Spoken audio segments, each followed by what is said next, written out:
Salut salut, bienvenue pour un nouvel update graphique. Cette fois-ci, je dis cette fois-ci parce que moi, comme je l'ai dit dans le dernier update, je les tourne à la suite. Et c'est un update graphique un peu particulier. Vous allez voir, je savais pas trop comment j'allais m'organiser par rapport à ça. Et finalement, j'ai décidé. Bref, je vais vous montrer des graphiques et je vais vous expliquer tout ça. Le premier, vous l'avez vu dans le vlog du week-end à 1000, comme les livres que j'ai montrés dans le dernier update d'ailleurs. Donc c'est The Ice Guy and the Cool Girl, le tome 1, 2, il s'est écrit là, c'est vrai, de Miyuki Tonegawa. C'est un manga, et c'est un manga que j'ai lu en entier. Il me semble que c'est le premier manga que j'arrive à finir. Vraiment, je crois que c'est... je sais plus. Bref, c'était sympa, j'ai bien aimé. Je me suis vraiment concentrée pour le lire comme un manga parce que j'ai énormément de mal à lire les mangas. En fait, commencer dans l'autre, enfin le lire dans l'autre sens par rapport aux livres européens ou américains, ça c'était bien entré dans mon cerveau. Mais je l'ai expliqué en vlog, le lire vraiment de droite à gauche tout le temps, j'ai du mal. Vraiment, j'ai du mal. Et là, je me suis vraiment concentrée pour le lire comme ça et ça passe un peu mieux. N'empêche que pour moi c'est très dur à lire, vraiment ça me demande un effort de concentration énorme pour réussir à lire comme ça. Donc je ferai pas ça tout le temps, mais là j'ai réussi. L'histoire est assez sympathique. En gros on suit Imuro et comment elle s'appelle elle, Fuyutsiki. Alors lui c'est le descendant de la Reine des Glaces, la Reine des Neiges, je sais jamais, je sais même pas si, je sais pas s'il est descendant de la Reine des Neiges ou de la Reine des Glaces, une des deux, un délire comme ça. Voilà, et donc en fait dès qu'il a des émotions fortes, et ben il fait très froid dans la pièce, il glace les trucs, il gèle les trucs, et du coup c'est un peu compliqué à gérer au quotidien, c'est du fantastique évidemment, et il se trouve que il a des sentiments pour une de ses collègues, et il sait pas trop comment s'y prendre pour lui dire. À chaque fois qu'il essaye, évidemment, il a des émotions fortes, donc du coup, ça gèle autour de lui, ça glace autour de lui, c'est pas très pratique. Et voilà, on suit ça. C'est franchement pas... c'est pas ouf, on va pas se mentir, j'ai pas trouvé ça dinguissime. Vraiment pas. J'ai trouvé l'écriture assez maladroite. Après, c'est clairement une histoire qui a été d'abord publiée sur internet. Alors, c'est pas péjoratif en soi, c'est juste que ça veut dire que, comment dire, l'auteur, l'autrice, je sais pas, la personne qui a écrit ça, c'est probablement un de ses premiers écrits. Donc, c'est pas dérangeant que ça soit un peu... qui tâtonne en fait. La personne tâtonne et c'est pas... ça pourrait être mieux, mais c'est pas dérangeant que ça soit comme ça. C'est un peu chou que ça soit maladroit. Mais voilà, j'ai bien aimé, c'était pas dingue, je suis pas certaine encore de lire la suite. Le seul truc qui m'a gonflé, c'est que en fait, au début de chaque chapitre, on t'écrit la même chose, on te rappelle la même chose. Alors j'ai compris à la fin pourquoi, parce que quand je lisais, je ne savais pas, mais les épisodes ont été, comme je l'ai dit, publiés petit à petit sur internet. Et donc, ils disaient sortir ça peut-être toutes les semaines, toutes les 2 semaines ou tous les mois, j'en sais rien. Et ils faisaient des rappels au début de chaque chapitre de l'univers en fait, pour que les gens ne soient pas perdus. Soit, si effectivement tu lis qu'un chapitre par semaine ou un chapitre toutes les 2 semaines, tu peux être un peu perdu et oublier des trucs. Mais au moment de tout rassembler dans ce livre-là pour le publier tel quel, bah il aurait peut-être fallu retirer ces trucs-là qui servent à rien, parce que tu lis tout à la suite du coup.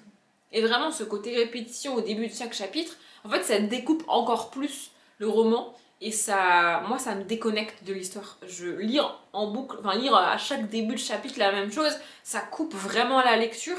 Et c'est dommage, j'ai trouvé ça vraiment dommage, mais bon, je l'ai quand même terminé. J'ai pas encore décidé si, 1, je gardais le truc, enfin le bouquin, et 2, si je continuais la saga ou pas. Mais en tout cas, je l'ai lu. Là, on arrive au graphique que je savais pas trop comment présenter. Vous le savez si vous me suivez en vlog, tout début février, j'ai été enfin, alléluia, m'inscrire aux bibliothèques de ma ville. Il se trouve que j'en ai 2, une bibliothèque et une médiathèque. C'est hyper cool. Bref, et donc j'ai emprunté des bouquins. C'est un petit peu triché par rapport au challenge de février, mais c'est la seule manière que j'ai de réellement pouvoir lire 200 pages par jour. Je sais, j'ai plein de bouquins dans ma palle et je pourrais les lire, mais je peux pas lire 200 pages de romans par jour. Le seul moyen de lire réellement 200 pages par jour, c'est de lire des graphiques, et j'avais très peu de graphiques dans ma palle fin janvier, début février, donc du coup bah, je me suis retrouvée un petit peu coincée. Ça m'a fait une excuse et une motivation supplémentaire pour aller enfin m'inscrire à la bibliothèque, parce que le but c'est d'emprunter quasiment exclusivement des graphiques à la bibliothèque. Et donc ma question c'était, tous les livres que j'ai empruntés, comment je les présente? Parce qu'en fait, du coup, je les emprunte, je les lis et je dois les rendre dans un temps imparti. Donc je savais pas trop comment faire, si je les présentais dans une vidéo dédiée à chaque fois ou pas. Finalement il se trouve que j'en ai emprunté 3, j'en ai lu 3 et dans l'ordre chronologique dans lequel je les ai lus, c'est les 3 suivants à vous montrer. Ce qui me gênait c'est surtout ça, je mets un point d'honneur et ça me tient à cœur vraiment de vous présenter les livres que je lis dans l'ordre dans lequel je les ai lus. Alors entre update lecture et update graphique, je peux pas faire des miracles non plus, vous voyez, mais j'aime bien vous présenter tous les graphiques dans l'ordre dans lequel je les ai lus. Et si je me retrouve avec 2 graphiques empruntés dans un update et un graphique dans le suivant alors que je dois les rendre, vous voyez, j'avais peur d'être coincée. Mais pour l'instant ça va, je gère plutôt bien. Bref, les 3 livres que je vais vous montrer maintenant, ce sont des livres que j'ai empruntés à la bibliothèque donc. Le premier c'est L'or de Jeffrey, le tome 1, le train de 16h54 de Humbert et Hameau. Qui a fait quoi? Je ne sais pas, attendez, je vous dis ça. Scénario de Joël Humbert, dessin et couleurs de Hameau. Tant que j'y suis, je vais vous montrer une petite planche. Voilà. Et en gros, on suit... putain, j'allais chercher son nom, c'est marqué dans le titre. On suit Jeffrey, un jeune garçon qui vit avec sa mère. Et en fait, son père a disparu quelques jours, quelques semaines plus tôt, il me semble. Ouais, quelques semaines, voire quelques mois même. Du coup, il y a eu une enquête, la disparition a été signalée par sa mère, il y a eu une enquête, ils l'ont cherché, ils l'ont pas trouvé. Ils n'ont pas trouvé d'explication à sa disparition. Et l'affaire a été classée en mode en fait l'explication des policiers c'est il avait probablement une double vie, il vous a quitté madame, voilà, super, merci, génial. Sauf que Jeffrey refuse cette explication, il veut pas en entendre parler et un jour il va recevoir un appel de son père qui lui dit j'arriverai à la gare à telle heure, d'où le titre du tome, et demande à ta mère de m'y rejoindre, j'ai besoin de lui parler, j'ai besoin de le voir, sauf que sa mère travaille, du coup c'est une époque où les gens, les femmes travaillaient pas spécialement, mais là du coup comme elle s'est retrouvée toute seule avec son fils, du coup elle doit travailler, donc elle travaille, et donc elle peut pas aller à la gare, et c'est Jeffrey qui y va, mais il va pas voir son père. Il va assister à une scène un petit peu bizarre, et puis ensuite il va découvrir une partie du travail de son père et des trucs très bizarres. C'est vraiment une saga, un tome très bizarre. Je m'attendais pas à ça en termes de... Je suis désolée, ça fait des reflets. Je m'attendais pas à ça en termes d'histoire. C'est vraiment très chelou, ça part assez loin, c'est un délire bizarre. Je suis pas hyper fan. Quand je retournerai à la bibliothèque pour le rendre, si y a le tome 2, je le prendrai peut-être. Mais franchement, c'est pas une saga qui m'enjaille des masses. L'ambiance est assez bizarre, on est dans une ambiance d'espion, d'enquête, de cachotterie. Et j'ai un peu de mal avec les cachotteries dans les bouquins ou dans la vie d'ailleurs. Mais voilà, s'il y a le tome 2, je le prendrai. Après, pardon, je perds ma voix. Après, si quand j'y vais, je trouve pas le tome 2, je serais pas particulièrement déçue, vous voyez. Ensuite, j'ai lu Aubépine, le tome 1, Le Génie Saligo de Carensac et Tom Picot. Qui a fait quoi? Je sais pas. Idée originale, Carensac. Scénario, Tom Picot. Dessin, Carensac. Voilà.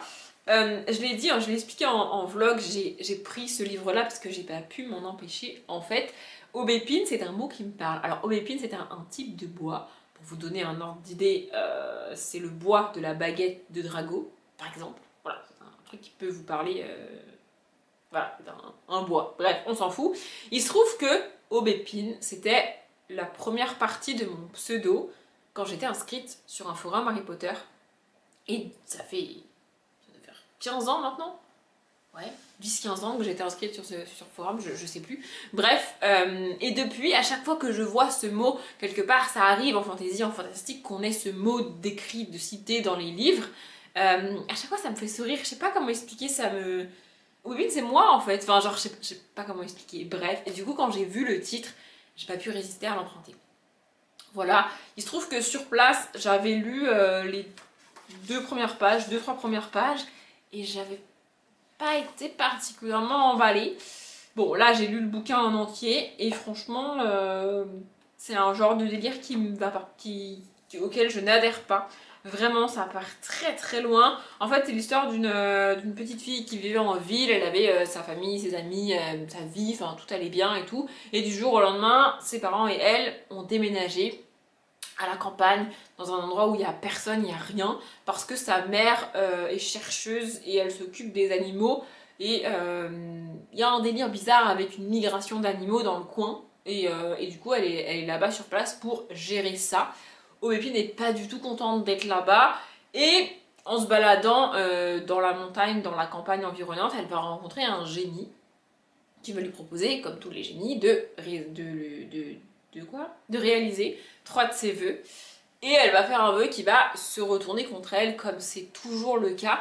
Mais ça part dans des délires auxquels j'adhère pas, auxquels j'accroche pas. Je dis pas que c'est nul, mais moi c'est pas un truc qui me plaît, c'est pas un truc que j'ai aimé, en fait, tout simplement. Donc là, pour le coup, il est sûr que je lirai pas la suite, vraiment. J'ai pas pu m'empêcher de l'emprunter parce qu'il y a écrit Aubépine. C'est très con, mais c'est comme ça. Il se trouve que ça ne l'a pas fait pour moi. Et le dernier livre pour aujourd'hui, le dernier emprunt bibliothèque du coup, c'est Carmen, donc l'histoire de Prosper Mérimée, ici illustrée par Benjamin Lacombe. Je vais vous montrer un petit peu l'intérieur, je l'ai déjà montré en vlog, mais bon, voilà. On a des pages comme ça, avec principalement du texte et une petite illustration, et on a des doubles pages d'illustration. Attendez, je vais en chercher une. Il n'y en a pas non plus énormément, je trouve. Attendez, je galère. Voilà. Ah bah, c'est la même que je vous ai montré en vlog. Je vais peut-être essayer d'en trouver une autre quand même. Voilà, celle-là. Voilà. Alors, je sais pas pourquoi j'ai emprunté ce bouquin clairement parce que je l'ai vu, il était là, je me suis dit allons-y, tentons, tu vois. Je l'aurais jamais acheté et je l'achèterai jamais, c'est sûr d'ailleurs. Parce que, premièrement, j'avais déjà essayé de lire Carmen de Mérimée. Et j'avais pas du tout accroché, je l'ai dit en vlog, je comprends pas pourquoi c'est un classique, enfin vraiment je suis désolée mais moi je comprends pas. Bref, et Benjamin Lacombe, c'est pas un illustrateur que j'aime particulièrement. En fait je trouve que bah c'est surfait quoi. Genre parce que c'est Benjamin Lacombe, tout le monde kiffe, tout le monde achète, tout le monde lit, tout le monde trouve ça génial. Bah non, enfin pas moi en fait, enfin bref, voilà. Donc ici j'ai lu ce texte là, j'ai eu énormément de mal à le lire parce que vous avez vu c'est écrit blanc sur noir et